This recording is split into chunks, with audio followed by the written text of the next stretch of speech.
बिहार विधानसभा चुनाव 2025 में bumper voting के बाद आज वोटों की गिनती हुई और बिहार में अब कहीं ना कहीं मसला सीधा होता जा रहा है। बिहार में फिर से नीतीश कुमार की अगुवाई वाली एनडीए को जीत मिल गई है और तेजस्वी यादव के नेतृत्व वाला महागठबंधन इस बार फिर से बैकफुट पर दिखाई दे रहा है। मिथिला के 4 जिलों की ज्यादातर सीटों पर एनडीए गठबंधन का कब्जा हो चुका है। वहीं मिथिला ने एक बार फिर एनडीए को केंद्र के कामों के रिटर्न गिफ्ट दे दिया है। इस बार दरभंगा की अलीनगर सीट हॉट सीट बनी थी।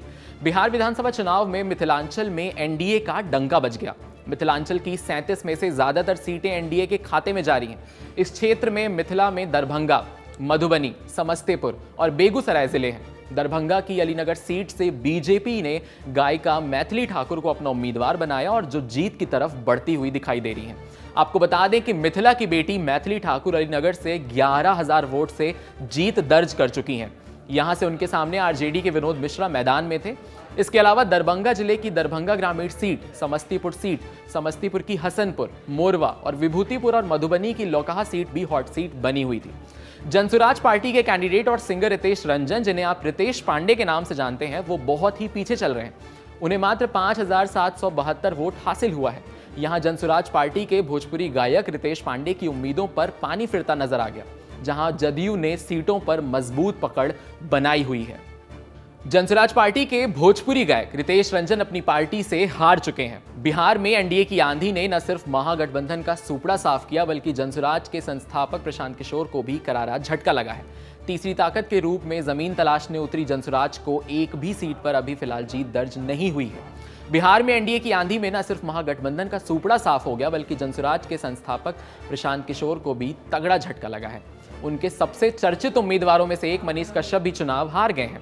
चुनाव से ठीक पहले भाजपा छोड़कर प्रशांत किशोर के साथ जुड़े मनीष कश्यप ने इस बार दिखाया तो अपना दम, लेकिन 35,000 वोट हासिल करने में कामयाब रहे। बिहार विधानसभा चुनाव के नतीजों ने महागठबंधन को करारा झटका दिया है।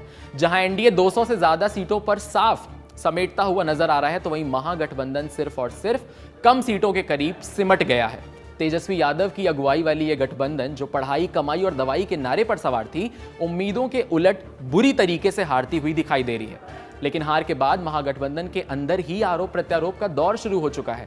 कांग्रेस राज्यसभा सांसद अखिलेश सिंह और आरजेडी के सीनियर लीडर अब्दुल बारी सिद्दीकी जैसे दिग्गजों ने तेजस्वी यादव के 2 करीबियों संजय यादव और कृष्णा अल्लुवरी पर जिम्मेदारी ठोक दी है। इन दोनों को बाहरी बताते हुए कहा कि इन्होंने सीट शेयरिंग में देरी और फ्रेंडली फाइट और रणनीति की चूक कराई है।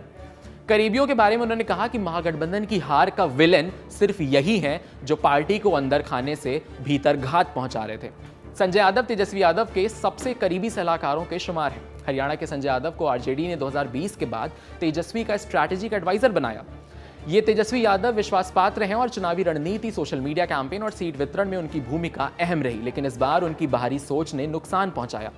अखिलेश सिंह ने खुलासा किया कि संजय सीट शेयरिंग में आरजेडी को ज्यादा सीटें दिलाने पर जोर दिए, जिससे कांग्रेस और लेफ्ट को ठगा महसूस हुआ। वहीं फ्रेंडली फाइट ने भी नुकसान किया। दूसरे चरण में करगहर, नरकटियागंज, सिकंदरा जैसी 6 सीटों पर भी आरजेडी कांग्रेस की आपसी लड़ाई ने 10-15 सीटें गंवा दी। संजय यादव पर आरोप है कि उन्होंने कांग्रेस को कम आंकने की सलाह दी, जिसका तालमेल टूटा और आज वो चीज उनके ऊपर भी सामने दिखाई दे रही है।